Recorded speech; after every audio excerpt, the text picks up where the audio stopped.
देखो, मैं आपसे एकदम सीधी बात करने जा रहा हूँ।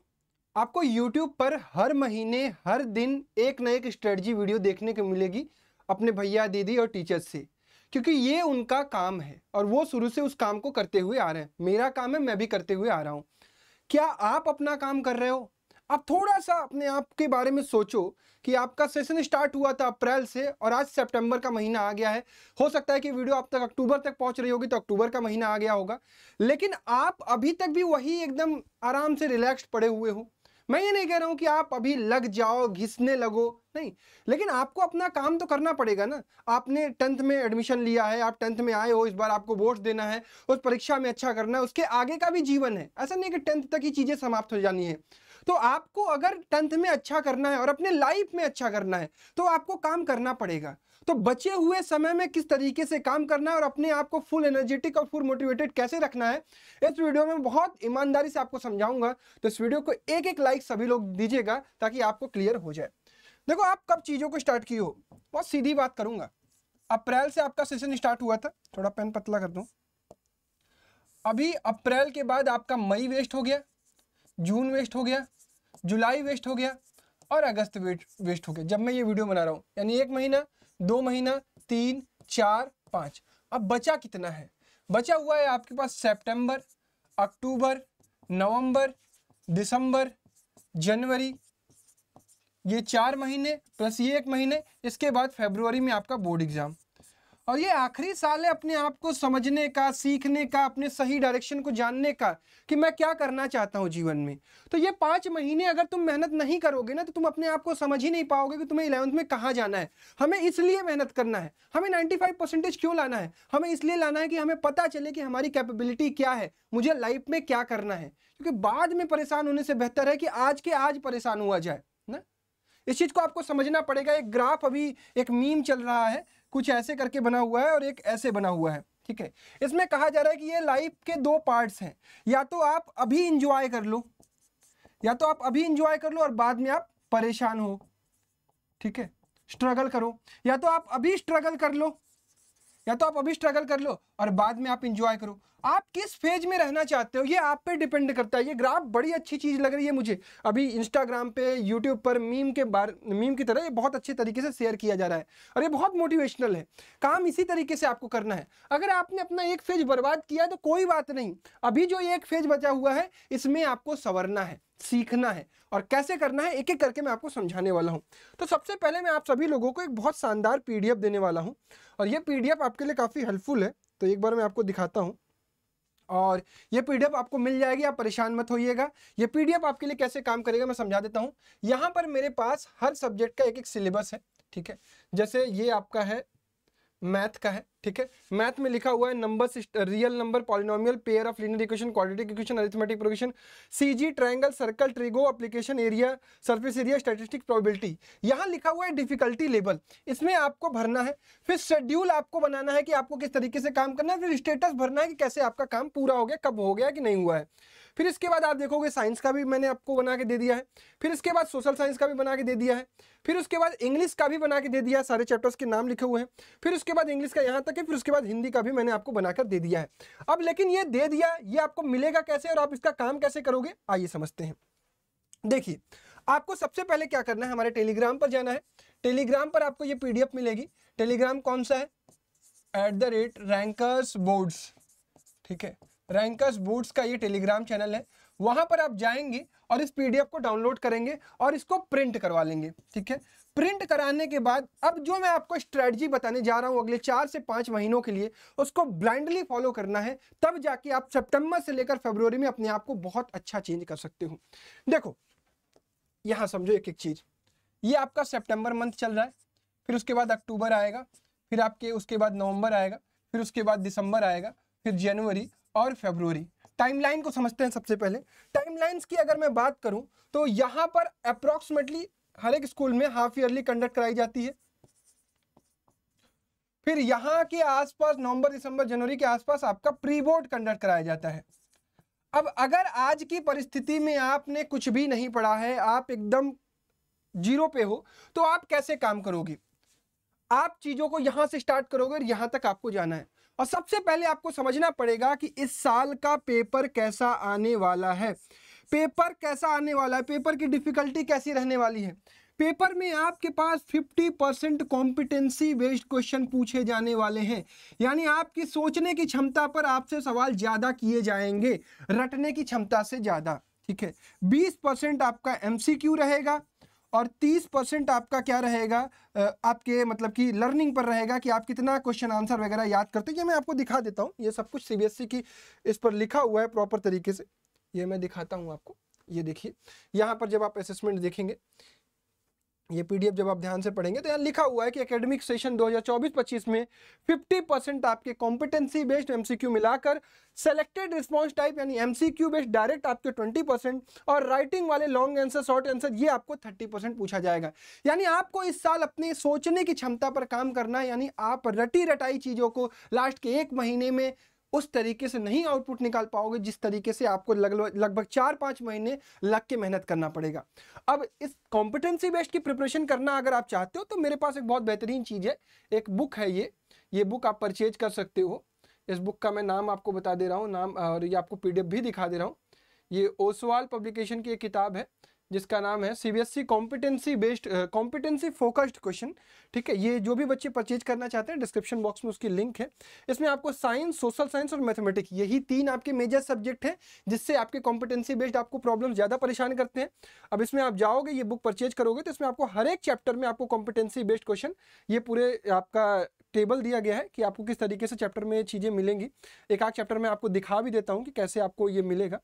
ठीक है, जैसे ये देखिए, जैसे केमिकल रिएक्शन इक्वेशन है, कुछ कोर कॉन्सेप्ट आपको शुरू में लिखे रहेंगे, फिर उसके बाद ऑब्जेक्टिव टाइप के क्वेश्चन आपको दिए जाएंगे, फिर एमसीक्यू में, फिर उसके बाद मैथ द कॉलम, जैसे इस तरीके के सवाल इस बार बनेंगे, बढ़िया बढ़िया सवाल बनेंगे ना, जैसे आपके एडवांस लेवल के सवाल होते हैं, फिल इन द ब्लैंक्स वाले, असर्शन रीजन वाले, प्रीवियस ईयर क्वेश्चन, जो भी चीज़ें पूछी गई हैं, और केस बेस्ड क्वेश्चन जो आपके लिए सबसे इंपॉर्टेंट है, हर एक चैप्टर का इसमें आपको दिया गया है। तो ये आप देख सकते हैं कि काफ़ी हेल्पफुल है, इसके आंसर्स वगैरह भी दिए गए हैं, तो आपको कहीं से इधर उधर करने की दिक्कत नहीं है। एसिड बेस साल्ट, इसी तरीके से हर एक चैप्टर आपको दिया गया है, तो आप यहां से इस चीज को देख सकते हैं और परचेज कर सकते हैं, ये आपके ऊपर है। ठीक है, इसका लिंक आपको डिस्क्रिप्शन बॉक्स में मिल जाएगा। बाकी आते हैं कि अपना काम कैसे कर रहे हैं।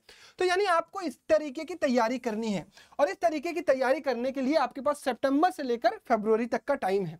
अब आप इस चीज को समझो कि आपने चीजों को स्टार्ट यहां से किया, अब चीजों को यहां से स्टार्ट किया, यानी आप जीरो लेवल पर है, यानी हाफ ईयरली आपकी खराब होने जा रही है, ये सभी लोगों को पता है, तो कोई दिक्कत नहीं है ना। थोड़ी सी क्या होगी, थोड़ी सी घर पे डांट पड़ेगी, सुन लेना। हाफ ईयरली मान लो तुम्हारा वेस्ट हो गया, हो सकता है कि हाफ ईयरली में तुम्हारा 40% ही स्कोर आ पाए। ठीक है, 40% स्कोर आ पाए, कोई दिक्कत नहीं। अब प्री बोर्ड तक आते आते काफी सिलेबस तुम्हें खींचना है, और प्री बोर्ड में तुम्हें कोशिश करनी है कि 75% से लेकर 80% तक अपने आप को इंप्रूव करना है।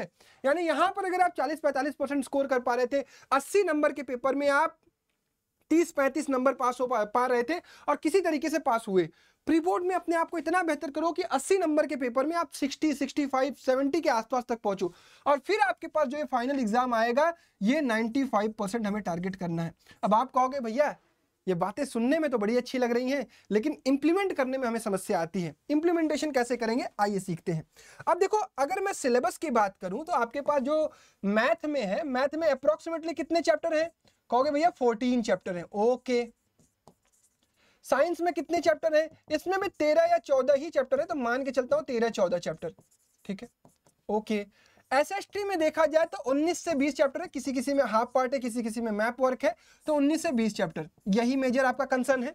हिंदी, इंग्लिश और संस्कृत, कंप्यूटर साइंस, इसकी भी बात कर लूंगा, लेकिन मेजर कंसर्न की बात करते हैं। मेजर कंसर्न को कंप्लीट करने के लिए आपके पास 4 मंथ है, 4 मंथ ही मैं कह रहा हूं। 5वां महीना हमारे पास revision, sample paper, answer writing practice के लिए होंगे, शॉर्ट नोट्स रिवीजन करने के लिए होंगे, उसको ध्यान रखना। 4 महीने बहुत हेल्पफुल है। ये 14 चैप्टर है।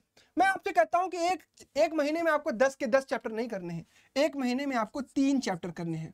ठीक है, 3 चैप्टर पर मंथ बस। यानी पहला महीना अगर मैं मैथ की बात करूं तो इसमें आपका काम होगा रियल नंबर, पॉलिनोमियल और लीनियर इक्वेशन इन 2 वेरिएबल। ठीक है, ये मैथ का काम हो गया। सिमिलरली अगर मैं बात करूं साइंस की, तो इसमें भी वही आपको टारगेट रखना है, 3 चैप्टर पर मंथ। यानी एक चैप्टर आपको फिजिक्स का, एक चैप्टर केमिस्ट्री का और एक चैप्टर बायोलॉजी का। फिजिक्स में सपोज किया आपने ले लिया इस बार लाइट, और केमिस्ट्री में आपने ले लिया केमिकल रिएक्शन एंड इक्वेशन, और लाइव प्रोसेस में ले लिया बायो में, ठीक है, लाइव प्रोसेस ले लिया। तो एक एक चैप्टर अगर आपने तीनों सब्जेक्ट का पकड़ा तो आपको यहाँ पे काम हो गया। अब मैं थोड़ी बात करता हूँ एसएसटी की। एसएसटी में थोड़ा सिलेबस बड़ा है तो इसमें थोड़ी सी हमारी रिस्पॉन्सिबिलिटी भी बढ़ जाती है। तो इसमें हम लेंगे 5 चैप्टर पर मंथ, और ऐसा नहीं कि 5 चैप्टर हम एक ही सब्जेक्ट का ले लेंगे, इसमें हम डिवाइड करेंगे, 4 पार्ट में डिवाइड करेंगे। जो 2 चैप्टर हम ज्योग्राफी के ले लेंगे, 1 चैप्टर हम हिस्ट्री के ले लेंगे, 1 चैप्टर हम इकोनॉमिक्स के ले लेंगे, और 1 चैप्टर हम पॉलिटी के ले लेंगे। अगर हम इतने तरीके से काम करें तो हमारा 4 महीने में लगभग सिलेबस पूरा होता हुआ दिखाई देगा। और रही बात Hindi, English, computer science, Sanskrit, ये सारी चीजें अगर आपकी जो होती हैं तो मैं आपसे कहता हूं कि आप अल्टरनेट डेज में केवल 30 मिनट आप दो ना। 30 मिनट एक दिन हिंदी पढ़ो और 30 मिनट एक दिन इंग्लिश पढ़ो, आपका काम होता हुआ आपको दिखाई देगा। अगर आप इसको कंसिस्टेंसी के साथ कंप्लीट करना शुरू करोगे तो आप देखोगे सिलेबस भी आपका पूरा होता हुआ दिखाई देगा, आपके कॉन्सेप्ट भी स्ट्रांग हो रहे होंगे, आपकी प्रैक्टिस भी इंक्रीज हो रही होगी, और आपका काम भी हो रहा होगा। आप कहोगे भैया फिर ये बात सुनने में बड़ी अच्छी लगी। अब देखो, ये मैंने जो पीडीएफ आपको दे रखा है ना, ये बड़ी हेल्पफुल पीडीएफ है। आप इसको डाउनलोड कर लो और प्रिंट कराकर अपने सामने रख लो और इसको काम करना शुरू कर दो। अब देखो, आपको अपने से इसमें डिसाइड करना है कि आपके लिए क्या डिफिकल्ट है और क्या आसान है।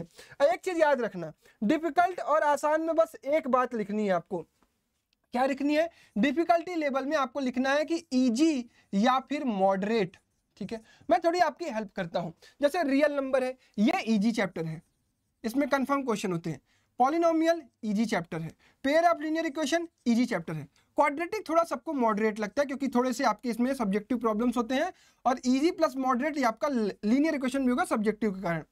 अरिथमेटिक प्रोजेक्शन ये आपका इजी है कह सकते हैं और मॉडरेट दोनों कह सकते हैं। कोऑर्डिनेट ज्योमेट्री इजी चैप्टर है। ट्रायंगल मॉडरेट है। सर्कल इजी है। ट्रिगो मॉडरेट है।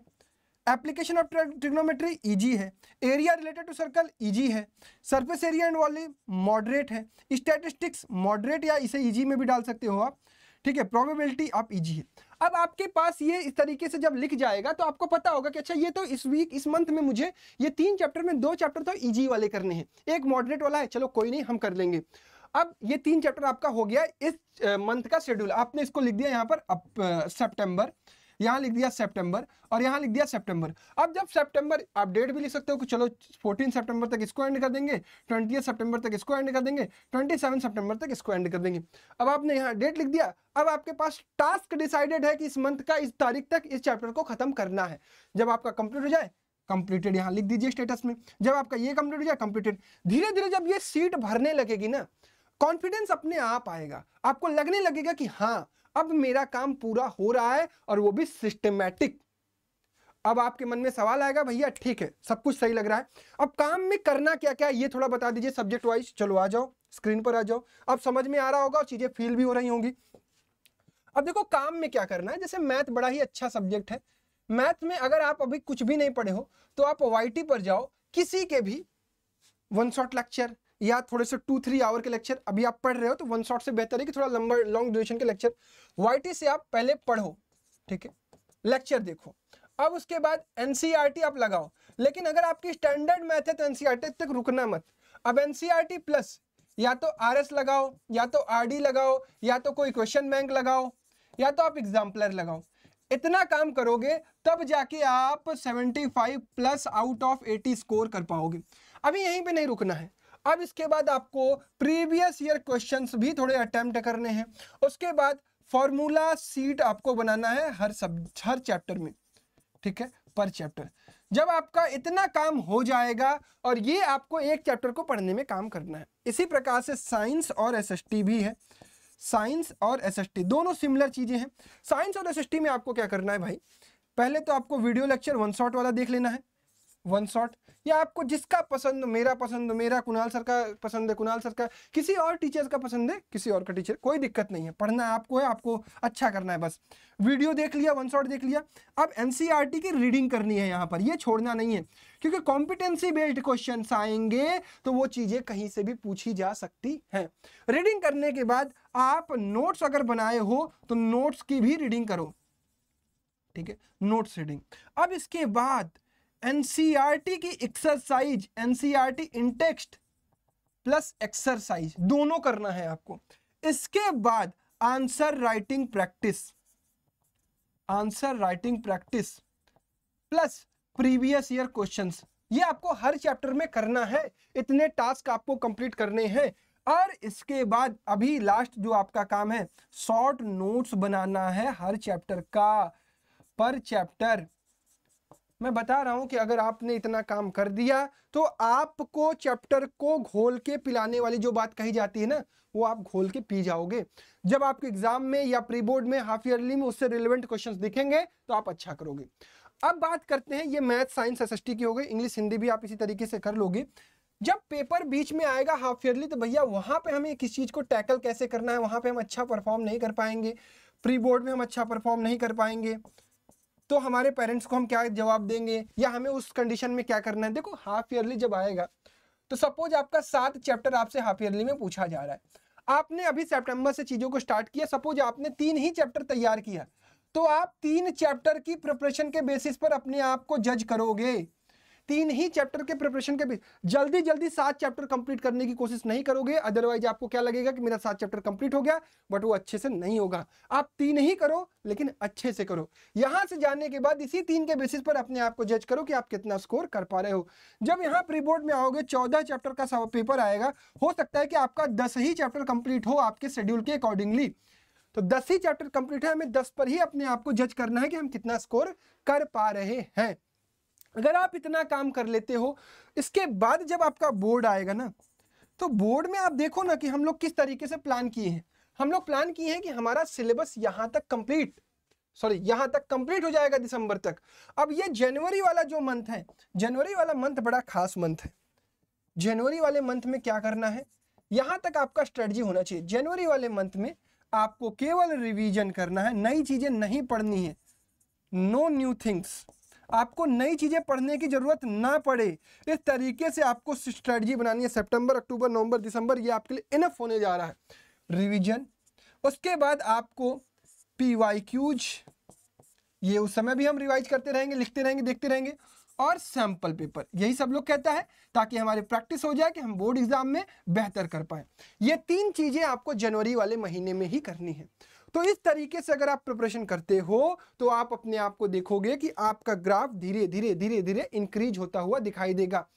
डरने से, घबराने से, सोचने से प्रीवियस चीजों को कुछ नहीं होने वाला है। बार बार ये बैठ करके अरे वो तो अप्रैल से पढ़ रहा होगा, मैं तो अब शुरू कर रहा हूं, अगर अभी भी शुरू कर रहे हो तो बहुत अच्छी बात है। जितना लेट करोगे उतनी कठिनाई होगी, ठीक है। तो कम से कम अगर ये आप तक वीडियो पहुंच गई है और आपको स्टडी समझ में आ गई हो तो आप कमेंट बॉक्स में लिख दीजिएगा yes I will do it, और मैं डेफिनेटली अच्छा करूंगा अपने आने वाले बोर्ड एग्जामिनेशन में, और इसी स्ट्रेटजी को फॉलो करके अपने बोर्ड एग्जाम में अच्छा कर रहा हूँ। धन्यवाद, जय हिंद।